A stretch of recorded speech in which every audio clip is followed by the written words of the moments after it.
Explicaré cómo impartir a los alumnos de segundo de educación primaria un contenido concreto de matemáticas del currículo de primaria. Se trata del contenido números pares e impares presente en el bloque 2 del currículo y los principales objetivos de esta sesión son identificar y clasificar los números pares y los números impares y ser capaz de agrupar cantidades de dos en dos.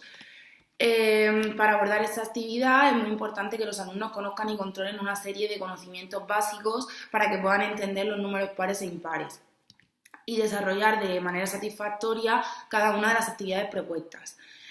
Por ejemplo, deben conocer la escritura y el nombre de los números hasta el 800, el número anterior y posterior. Deben controlar la ordenación y comparación de números y saber el valor de posición de las cifras dentro de un número. Antes de realizar las actividades propuestas me dediqué a identificar las ideas previas de los alumnos acerca de los números pares e impares, realizando en clase preguntas como ¿habéis escuchado alguna vez hablar de los números pares e impares? ¿Sabéis cuáles son los números pares y los números impares? ¿Qué diferencia hay entre unos y otros? Entonces, tras plantear estas cuestiones, comprobé que los alumnos sí habían escuchado hablar de números pares e impares. De hecho, algunos de ellos comentaron ideas como que los números pares son los que puedes emparejar o que los números pares acaban en 2. Pude observar que tenían una ligera noción sobre los números pares, sin embargo, no tenían muy claro el concepto de números impares. Entonces era evidente que los alumnos conocían la existencia de números pares e impares, pero no sabían las propiedades de estos números, es decir, en qué cifra terminan y qué ocurre cuando hacemos agrupaciones de dos en dos con determinados números. Entonces, a continuación describiré las actividades que llevé a cabo en el aula. En primer lugar, como ya he comentado anteriormente, identifiqué las ideas previas de los alumnos realizando una serie de preguntas y a continuación me centré en la diferencia entre número par y número impar. Para ello utilicé una mano de cartulina hecha por mí misma, explicando en qué cifra terminan y situando los números pares en los nudillos y los números impares en la punta de los dedos. De esta manera, simplemente con observar su propia mano podrán recordarlo. Por otro lado, utilicé unas fichas con círculos, que son estas, para mostrar las agrupaciones de dos en dos que podemos hacer para saber si un número es impar o es par. Esta es la de los números impares y aquí tenemos la de los números pares. Esto lo ejemplifiqué también dibujando en la pizarra pues un número determinado de peces, casas, lápices y otros objetos. Entonces los alumnos iban saliendo a la pizarra y tenían que decir el número de parejas que podían formar y si sobraba algún elemento o no. Entonces de esta manera descubrirían si se trataba de un número par o de un número impar. También los alumnos identificaron entre algunas cifras relacionadas con la vida cotidiana, con su vida cotidiana.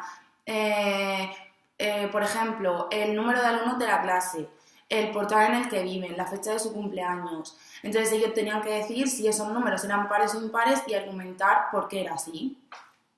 Además, también para consolidar los conocimientos utilicé objetos que se encontraban en la clase. Por ejemplo, utilicé 4 libros, un rotulador, 7 lápices de colores y pedí a los alumnos que los agruparan y verbalizaran si se trataba de un número par o un número impar.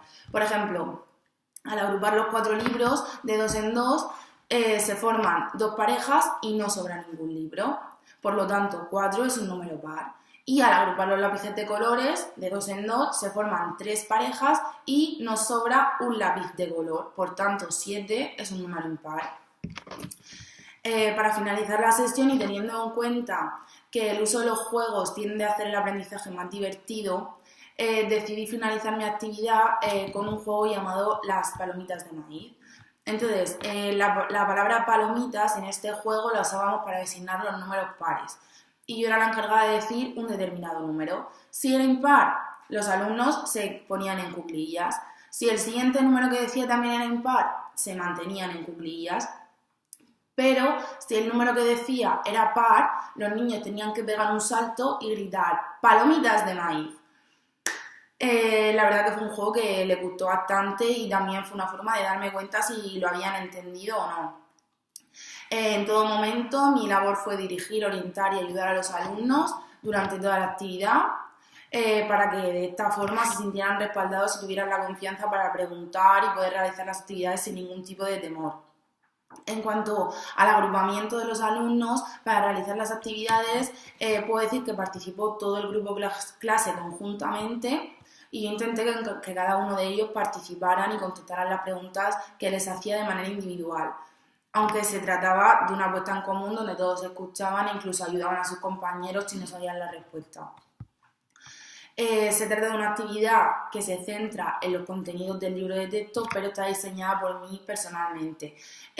Busqué información en internet acerca de cómo enseñar los números pares e impares en primaria y tras recoger diferentes ideas las estructuré y se me ocurrió plantear esta actividad.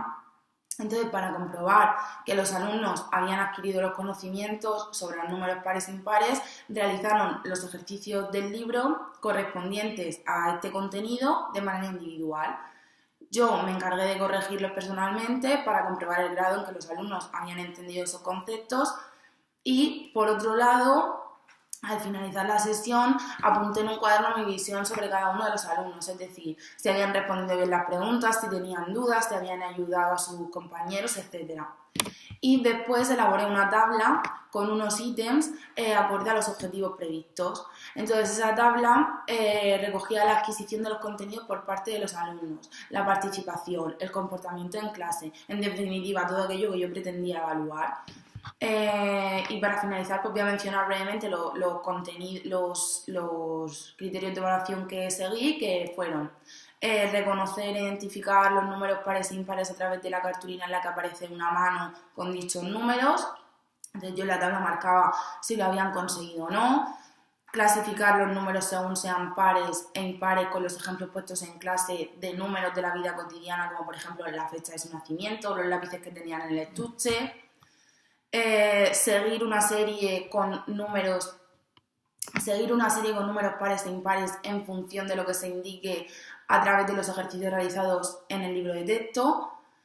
Y todos estos ítems yo los marcaba en la tabla en función de si el alumno lo habían adquirido o no, pero también gracias a la observación directa en clase y la prueba escrita que realizaron sobre estos contenidos, pude comprobar que todos estos indicadores fueron adquiridos de forma satisfactoria por la mayoría de los alumnos, por lo que me sentí orgullosa de haber realizado esta actividad y que después del esfuerzo en preparar los materiales y todo, los alumnos lo entendieran perfectamente.